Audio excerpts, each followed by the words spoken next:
May I remind the House that last year I personally donated a 5-figure sum, bought a pickup truck, filled it with first aid supplies, and drove it with other friends and colleagues to Ukraine and donated it to the brave soldiers of Ukraine.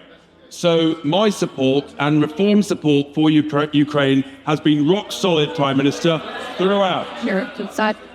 And it is important that this House is united, which it is, Madam Deputy Speaker.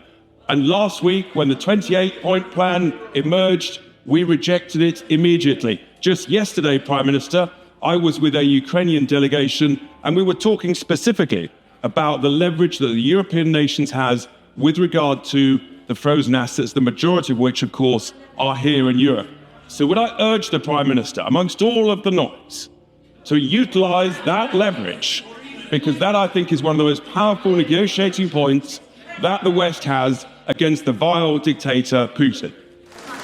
Well, Mr. Speaker, he could have stood up and said that reforms seed sense and decided they will have an investigation in relation to what happened in this bribery case. And I don't doubt that he drove and personally committed in relation to support. But the simple fact is this: you can't be pro-Putin and pro-Ukraine. You have to decide between the two, and reform is pro-Putin. And that is why they undermine, well, they've just been convicted.